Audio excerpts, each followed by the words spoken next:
샬롬. 오늘도 하나님 말씀 앞에 나오신 여러분 환영합니다. 우리 함께 기도하겠습니다.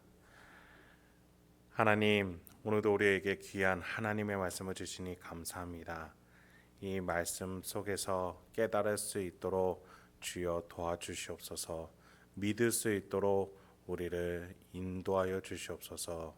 주여, 오늘 말씀을 조명하여 주시사 이 말씀 안에서 우리의 영혼이 힘을 얻고 소망을 얻게 하여 주시옵소서.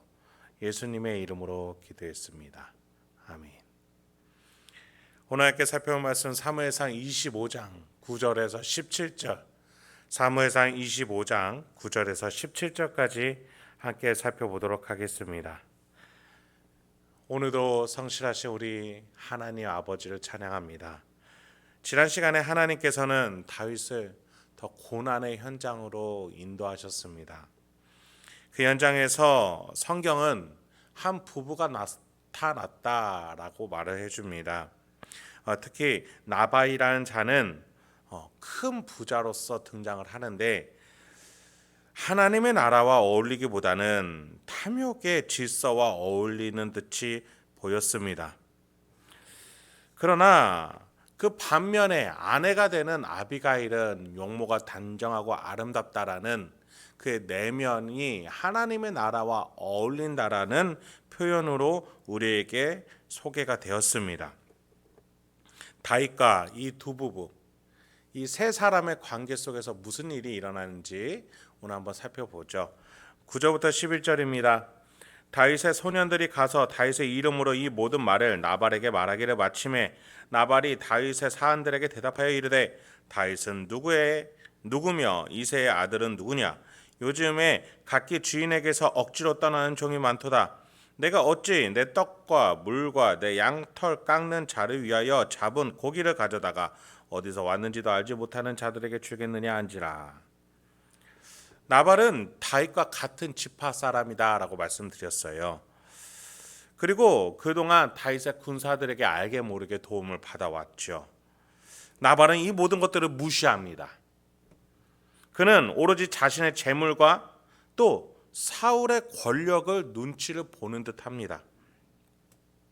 그런 점에서 다윗이 종들을 통해서 도움을 요청하는 메시지를 단번에 거절을 하죠. 그런데 그가 거절하는 방식에 있어서 몇 가지 특이점이 보입니다.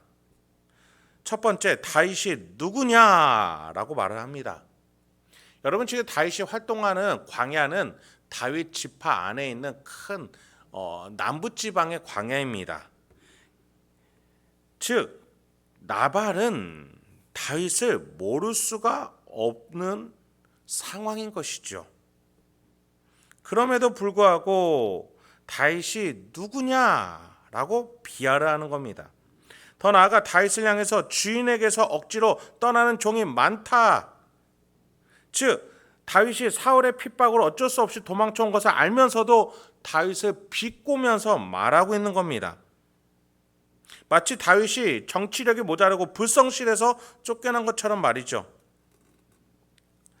지금 나발의 태도를 보면은 다윗을 그냥 미워하는 정도가 아니라 어찌 보면 시기와 질투가 있었던 것은 아닌지 의심할 정도로 과하게 다윗을 거절하고 있는 모습을 보여줍니다. 여러분, 예수님이요 산상수훈에서 이렇게 얘기하셨어요. 오직 너희 말은 옳다 아니라 하라. 이에서 지나는 것은 악으로부터 나느니라. 우리가 무언가 말을 하고 상대방에게 의사를 전달할 때 말할 바만 말할 것이지 그에 지나서 과하게 말을 하는 것들, 그것에 대해서 예수님은 절제하라고 말씀하시죠. 특히 맹세하지 말라고, 하나님뿐만 아니라 하늘과 땅에 있는 것으로도 맹세하지 말라라고 말씀하셨어요. 조금 더 간단하게 말씀드리자면 예수님은 우리가 말하는 데 있어서 과유불급, 말하는 데 있어서 절제하지 못하고 과하면 쓸모가 없다는 겁니다. 그런데 지금 나발은 다윗의 마음을 뒤집어 놓을 정도로 비하하면서 요청을 거절하고 있는 겁니다. 다윗을 알면서도 모른 척하고 또 다윗의 지금 어려운 상황을 비꼬으면서 비하하면서 신자로서는 해서 안 될 행동들을 나발은 완고한 태도로 보여주고 있는 겁니다. 12절에서 13절입니다. 이에 다윗의 소년들이 돌아서 자기 길로 행하여 돌아와 이 모든 말을 그에게 전하매 다윗이 자기 사람들에게 이르되 너희는 각기 칼을 차라 하니 각기 칼을 차매 다윗도 자기 칼을 차고 400명 가량은 데리고 올라가서 200명은 소유물 곁에 있게 하니라. 여러분, 이 다윗의 종들이 나발의 거절을 듣고 보고를 다윗에게 했겠죠. 그런데 그들은 무엇을 더 강조하면서 말했을까요? 도움에 대한 요청을 거절한 것을 말했을까요? 아니면 그의 태도에 대해서 말했을까요? 네, 나발의 모욕적인 태도에 대해서 분해하면서 말했을 겁니다. 여러분, 다윗이야말로 지금 산전수전을 다 겪은 사람입니다. 이스라엘 백성을 도망자 신세임에도 불구하고 지켜오면서 신하들을 또 설득하면서 지켜온 사람입니다. 이렇게 온갖 내면의 아픔과 억울함과 또 그럼에도 불구하고 하나님의 질서를 또 하나님의 사명을 살아내기 위해서 애써온 사람이었습니다. 그런데 지금 단순하게 요청이 거절됐다고 해서 다윗이 군사를 일으키고 직접 칼을 차고 나섰겠습니까? 아니죠. 나발이 행한 모욕적인 언사와 그의 태도 때문이었습니다. 이에 다윗은 자신이 직접 군사를 데리고 출정하기까지 합니다. 그런데 여기 결정적인 부분에서 아비가일이 등장하게 됩니다. 14절에서 16절이에요. 하인들 가운데 하나가 나발의 아내 아비가일에게 말하여 이르되 다윗이 우리 주인에게 문안하러 광야에서 전령들을 보냈거늘 주인이 그들을 모욕하였나이다. 우리가 들에 있어 그들과 상종할 동안에 그 사람들이 우리를 매우 선대하였으므로 우리가 다치거나 잃은 것이 없었으니 우리가 양을 지키는 동안에 그들이 우리와 함께 있어 밤낮 우리에게 담이 되었음이니라. 여러분, 이 종이 보기에도 나발의 종이 보기에도 다윗이 얼마나 자신들을 지켜줬는지, 주인보다도 밤낮 곁에서 다윗의 군사들이 얼마나 보호해줬는지를 말해주고 있습니다. 다윗은 왜 그랬을까요? 뭔가 나중에 콩고물이 떨어지니까 그랬을까요?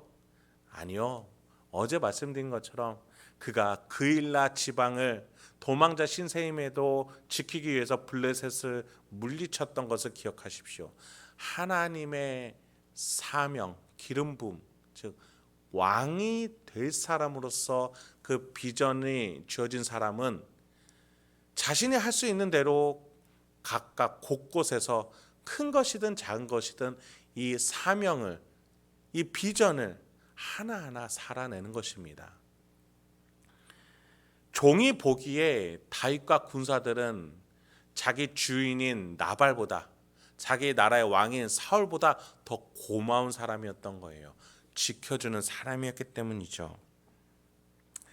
여러분, 또한 아비가일도 어떤 사람이겠습니까? 큰 부잣집의 안주인입니다. 콘대가 높을 수 있겠죠. 근데 종이 나와서 그녀에게 설득을 하는 겁니다. 다윗의 군사들에게 어떤 도움을 받아왔는지를 하나하나 말하면서 지금 나발이 축제를 열 수 있는 것은 다윗의 군사의 보호 때문이다, 이렇게 말하는 것이죠.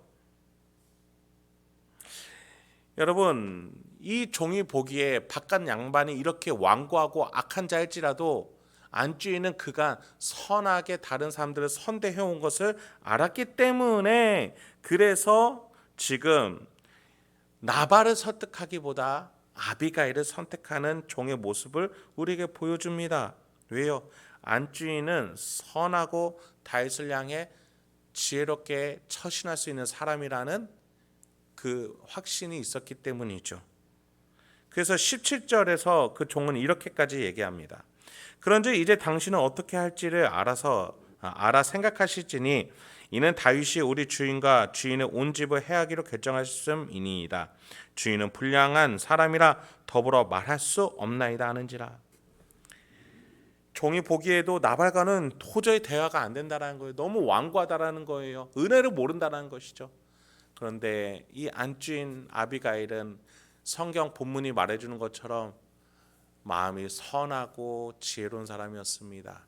그래서 이 종은 이 아내에게 오는 것이죠. 여러분, 지금 나발의 집에서 다스리는 가장은 부재했습니다. 탐욕과 시기와 질투로 이 집안을 지켜야 되는 사명을 잊어버리고 말았습니다. 그러니 누가 나서게 됩니까? 이 집안의 종이 나서게 되는 겁니다. 여러분, 하나님 나라 질서에서는 하나님이 세우신 자들이 제 역할을 하지 못할 때에 하나님은 돌을 일으켜서라도, 어린 아이의 입술을 열어서라도 하나님이 하실 일들을 말하게 하시고 일하게 하신다는 사실을 잊지 마시기 바랍니다. 그런 점에서 오늘 우리가 우리의 상황에서, 내가 있는 곳곳에서 내가 해야 할 일들, 내가 내비쳐야 될 영향력들 빛과 소금으로 내비쳐야 하겠습니다. 그렇게 오늘 하루도 세상을 밝히시고 또 여러분의 공동체가 부패하지 아니하고 영원한 생명을 향해 나아갈 수 있도록 여러분의 선한 행동을 통해서 많은 사람들이 하나님을 볼 수 있도록 그렇게 천국을 하나하나 만들어 가시는 저와 여러분이 되길 소망합니다. 함께 기도하도록 하겠습니다. 하나님, 오늘도 우리에게 귀한 하나님의 말씀을 주시니 감사합니다. 이 말씀을 기억하면서 오늘도 내가 어떻게 살아야 될지, 하나님의 나라의 질서를 따라서 어떻게 행동하고 말하고 판단해야 될지 하나하나 알려주시옵소서. 그래서 우리 성도님들의 삶의 곳곳이 천국으로 만들어질 수 있도록 사용하여 주시옵소서. 예수님의 이름으로 기도했습니다. 아멘.